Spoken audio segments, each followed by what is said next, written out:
I guess one of the problems, though, with this country is corruption. It is endemic. It has been for decades. And you believe that something like $6 billion is lost to corruption each year. Are you winning that battle? We're winning. Well, we're not stopping the efforts, no. We have already cases pending, even against my predecessor. My predecessor actually is in jail, undergoing trial for electoral sabotage. And there are other cases that are in the works. So we're preparing all of the necessary evidence and going through all of the procedures. We're trying to expedite the cases so that there is certainty that there's conviction and jail time for people who have violated and transgressed our laws. The problem was nobody was charged, let alone convicted previously, and that sustained all of the endemic corruption that we have had to deal with. There's so much greediness already. If it is helping the poor, it would have been good. But ever since it started, I think it never helped the poor. We're against the pork barrel, and it's not just the pork barrel. This is a bigger issue. It's about the system. Yes, corruption.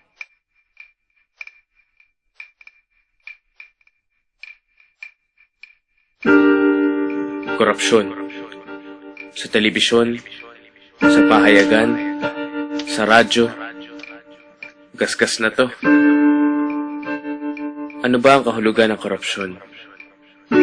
Ito'y politika ba lamang? O may mas malalim ba itong kahulugan? Kung saan lahat tayo ay sangkot. Sino nga ba ang korap? Sila ba? O tayo?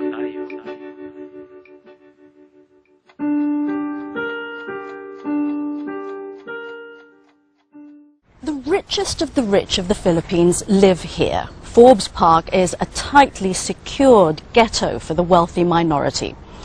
IMF World Bank statistics show that the gap between the rich and poor is particularly stark here. They show that the highest 10% of the population hold a full 34% of the entire income of the country. Hold that thought in your mind for a minute while we take a short journey. More than 50% of the people in the city live in what are little more than shanty towns. The lowest 20% of the population hold only 5.6% of national income. Halos 300 bilyong piso ang budget deficit na minana ni Pangulong Noynoy sa nakalipas na administrasyon. Problema tuloy kung saan huhugutin ang pondong ipanggagastos ng gobyerno ngayon. Pero tinitiyak ng BIR, hindi magdadagdag singil sa buwis. Sa halip, hahabulin na ang mga hindi nagbabayad nito ng tama, gaya ng ilang celebrities na maraming racket. Sisilipin din ng mga kinikita ng mga profesional, gaya ng mga doktor, abogado, engineer at accountant. It's foolhardy of them not to pay their right taxes because their life is so public. Na alam naman ng tao kung ano ginagawa nila, saan sila kumikita. 90% of professionals did not pay the right taxes. Identifying the professionals who are paying less than what they should pay, and there will be tax evasion charges filed against them. The fight against tax evasion is one of the priority programs of the Aquino administration. Inares has intensified the BIR's efforts to collect more revenues. Lumabas kahapon ng isang campaign, an infographics campaign, na nakikita nga na abogado, napakalit magbayad. At naharap ngayon sa kasong tax evasion ang mga opisyal ng isang kumpanya na gumagawa ng stainless food service equipment. Ayon sa Bureau of Internal Revenues, nabigong magsumite ang ng tamang impormasyon ng kanilang income tax return noong 2008 ang Gomeco Metal Corporation. Dahil dito, umabot na sa 32.37 million pesos ang tax liability ng naturang kumpanya sa naturang taon. Mayroong nasa 71 milyong pisong tax liability noong taong 2007 ang Adformatics Incorporated. Respondent sa reklamo laban sa Adformatics ang presidente nitong si Lian Vergara at ang vice-presidente at tresurero nitong si Nestor Taso. Ayon kay Inares, nauna nang pinadalhan ng letter of authority ang kumpanya upang masilip ng BIR ang Book of Accounts at iba pang records nito, ngunit hindi sumagot ang Adformatics. Adformatics is a marketing communication agency who has an office in Makati. And we basically issued a letter of authority and we audited their book for their taxable year 2007. And despite the assessment becoming final, they still refuse to pay the deficiency. Ang artista naman na si Yun Sung Bang o mas kilala bilang Ryan Bang ay sinampahan ng 1.82 million tax evasion complaint. Si Bang ay nabigyan ng first exposure noon sa isang reality show ng isang kilalang TV station at kasalukuyang host ng isang noontime show. Ang Adformatics at si Ryan Bang ang ika-145 at 146 na reklamong naisampa ng BIR sa DOJ sa kabuuan ng rate program o Run After the Tax Evaders program nito.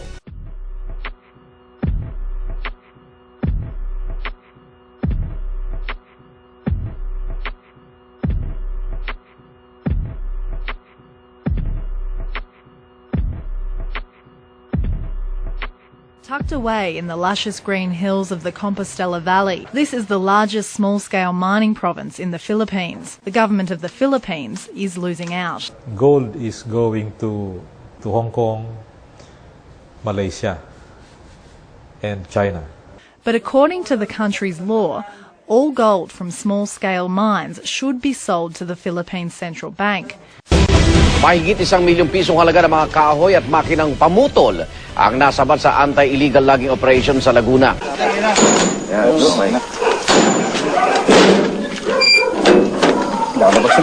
Agad nilang nasabat ang mga delivery truck na ito na naglalaman ng mga kahoy. Tis-tis na ang ilan, habang ang iba, bagong putol pa lamang daw patunay na ang mga marka ng putik. Maigpit na ipinatutupad ng DENR ng total log ban sa Region 4A. Pero dahil sa kawalan ng hanap buhay sa mga isolated areas na gaya ron ito, nakakakuha ng pagkakakitaan ang ilan sa ating mga kababayan. Minana nating sakop na kagubatan 15.8 million hectares.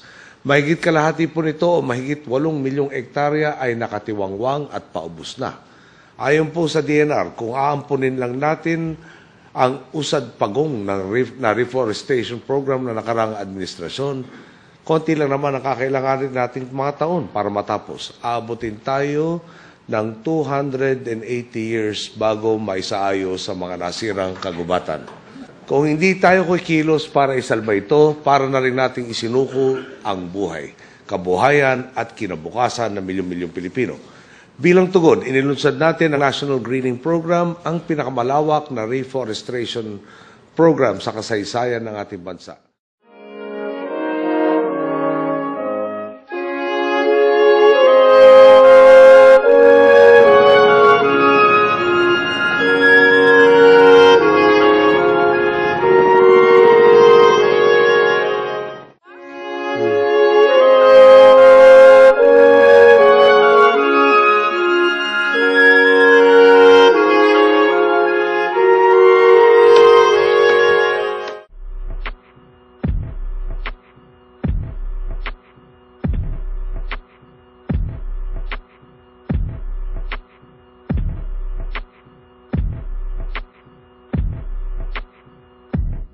Making the drug shabu is a way out for many from Manila's slums.